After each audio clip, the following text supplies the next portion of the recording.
Felizmente, a adoção de cães e gatos vem aumentando constantemente e agora, durante a pandemia, está ainda mais comum.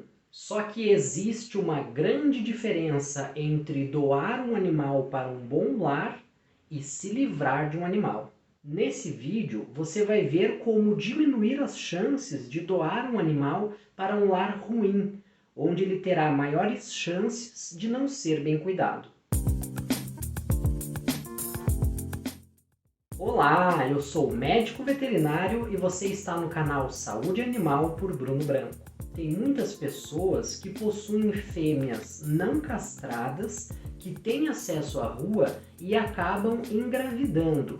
E após o nascimento querem apenas se livrar dos filhotes, querem literalmente passar a responsabilidade para frente. Mas como você pode fazer para aumentar as chances de doar um animal para um bom lar de forma responsável e ficar com a consciência tranquila, sabendo que você fez a sua parte por aquele animal? Perguntando. É isso mesmo, fazendo algumas perguntas, você consegue diferenciar aquele que será um bom tutor de um tutor irresponsável. Então vamos supor que você está conversando com o candidato a adotante do animal que você está doando. Quais perguntas você deve fazer a ele? Todos da casa estão de acordo? Essa é uma pergunta bastante importante porque muitas pessoas não moram sozinhas. Então elas não podem decidir sozinhas se vão ou quando vão adotar um animal. Então é importante saber se essa pessoa que está querendo adotar conversou com as demais pessoas que moram junto com ela, se todos estão de acordo, se esse animal será bem-vindo por todos os moradores da casa. Se o animal que está sendo doado é um cãozinho, é importante sempre perguntar se a casa é toda cercada. Então, se esse animal vai ter livre acesso à rua ou não. E é claro que preconiza-se que esse animal não tenha livre acesso à rua. A pessoa vai adotar o animal e aí ele vai ficar mais tempo na rua do que em casa, não faz sentido. Vai ficar na rua estando exposto a mordidas, brigas com outros animais, a atropelamentos, envenenamentos e todo tipo de coisa ruim que pode acontecer na rua com este animal, que nós já citamos aqui no canal. Então sempre é importante sondar essa pessoa, se a casa é bem cercada, se é bem fechada, se ele tem como ter controle sobre esse animal. Até porque não faz sentido doar um cão para uma pessoa e dali 2 ou 3 dias você entra na rede social da pessoa, ela está procurando o cão porque ele fugiu. Então não faz sentido. Muitas vezes isso acontece porque a pessoa acha que o cãozinho vai ficar só dentro de casa e a casa lá toda escancarada, o pátio é aberto, não tem cerca, tem um monte de buraco ou algo do tipo, e é claro que o cão vai querer ir para a rua. Se essa pessoa está mesmo interessada em ter um cão, se ela decidiu que é o momento de ter um pet, de ter um cãozinho e todos da casa estão concordando, é importante que antes de procurar um animal, ela procure então cercar a sua casa. Se o animal que está sendo doado é um gatinho, é extremamente importante perguntar se a casa ou se o apartamento são telados. Isso porque os gatos eles sobem em qualquer lugar, eles pulam, eles têm mais facilidade em escapar. Então é extremamente importante que se for uma casa seja telada e que todos da casa sejam colaborativos, que deixem as portas fechadas.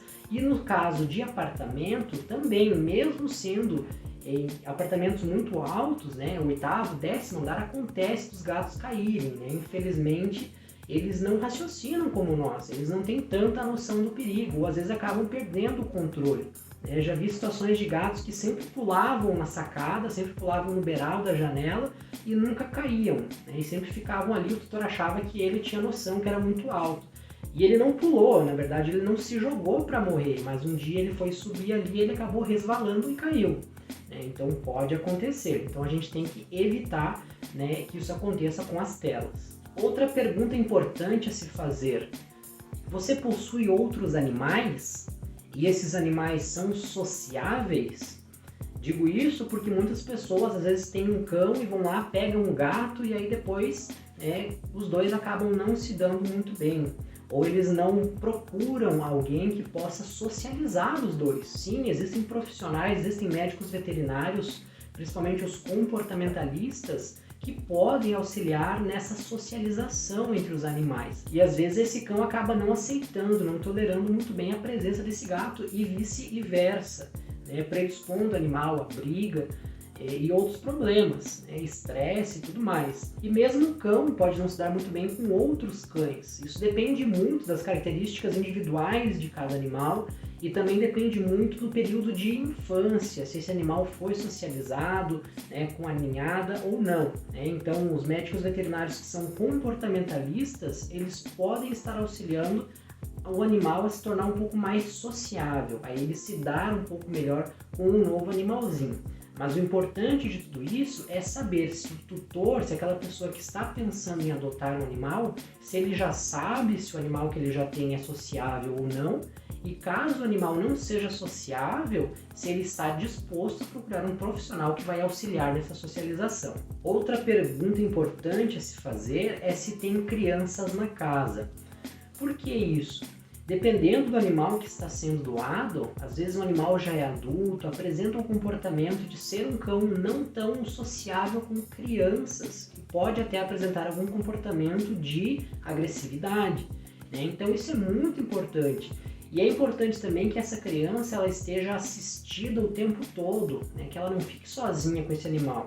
Porque vamos pensar num filhote. Um filhote ele não é um brinquedo na mão de uma criança. Então, e ela também não tem noção total disso, né? Então são duas crianças, né? Digamos assim. Então é preciso que tenha um adulto o tempo todo que esteja assistindo, acompanhando essa relação da criança com o animalzinho, né? Então algumas crianças não têm essa educação, acabam pegando o animal, achando que é um ursinho, um boneco de pelúcia, né? Derruba o animal, machuca, pisa em cima, e isso pode levar até sérios problemas. Um filhote que é derrubado por uma criança pode ter um traumatismo crânioencefálico, ter problemas graves, né, até mesmo irreversíveis, algumas sequelas, né, podem estar acontecendo. Então é bom que isso seja evitado. E também em caso de animais, aí mais animais que já são adultos, né, pode apresentar uma certa agressividade. Tem animais que não gostam de criança e tem animais que eles precisam do espaço deles. Não é todo animal que vai aceitar que a criança caia em cima, pega, puxa pelo rabo, né? Ele pode apresentar uma certa agressividade. Então tem animais que são animais dóceis, mas precisam de que seja respeitado, né, o seu espaço. Ele não vai tolerar uma criança, por exemplo, pisando em cima da pata dele ou puxando no rabo, né? Então é importante também verificar tudo isso. E por último, e não menos importante, todos sabem que animais precisam ir ao médico veterinário para consultas de rotina ou caso fiquem doentes. Precisam de vacinas, precisam de antipulga, vermífugo, precisam de ração de boa qualidade e outras coisas que geram custos. Então, uma pergunta muito adequada seria: você tem condições de fornecer tudo isso ao animal?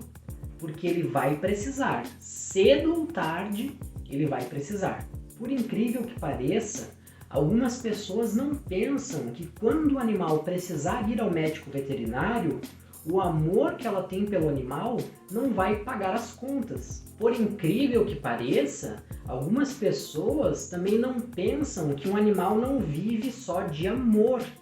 Ele vive de boa ração. Então, pessoal, todas essas perguntas, elas são importantes para reduzir o risco de que esse animal caia em um lar em que ele não tenha a atenção necessária. Ou, pior ainda, que ele caia em um lar que na primeira dificuldade que aparecer, essa pessoa vai acabar abandonando o animal. O amor pelo animal, isso é indiscutível, né? Isso é o mínimo que a pessoa tem que fornecer, até porque o animal ele fornece um amor incondicional para com a pessoa. Eles nos veem como se fosse um Deus. O ser humano está para um animal como se fosse Deus para nós. Então isso é o mínimo. Agora, quando esse animal precisar de um atendimento, quando precisar ir ao médico veterinário, vai chegar o momento de castrar esse animal, vai chegar o momento de vacinar esse animal, independente da idade. Então será que eu vou poder arcar com todos esses custos? né, algo pode acontecer, por mais que você cuide muito bem, que você dê uma boa ração, que você dê carinho, dê atenção, algo ainda pode acontecer com esse animal. Ele pode apresentar uma doença, né, uma doença genética, uma doença hereditária, né, ou doenças que vão aparecendo naturalmente, né, com o passar do tempo, faz parte da fisiologia natural do animal. Ele pode apresentar alguma patologia, algo que precise de um tratamento, e às vezes esses tratamentos são caros. E aí você vai deixar o animal sem assistência e não precisa fazer um questionário com a pessoa, né? Vai conversando e vai obtendo essas informações. Se a pessoa for realmente interessada, estiver realmente interessada e for uma pessoa responsável, ela não vai se importar em responder essas perguntas para você. Pelo contrário, ela vai perceber que você também é um tutor responsável e quer encontrar um lar de um outro tutor que seja responsável com aquele animal. Nós, médicos veterinários, já estamos mais acostumados com essas situações, faz parte do nosso cotidiano. Então nós acabamos naturalmente desenvolvendo uma forma de ir conversando com uma pessoa, né, e determinando se ela é um bom tutor ou não. A gente consegue ir percebendo, tem esse feeling, e vai percebendo isso ao longo de uma conversa, sem que a pessoa seja, né, questionada lá por um detetive. Não precisa ser um bombardeio de perguntas, não. Você vai conversando com a pessoa, eu sei que você gosta de animais, né, então você já tem algum outro animalzinho, você sabe se ele se dá bem com outros animais, ele socializa com outro cão, com outro gato, como que funciona. E lá na tua casa, existem outras pessoas, eles estão de acordo, eles sabem, eles também gostam de animal.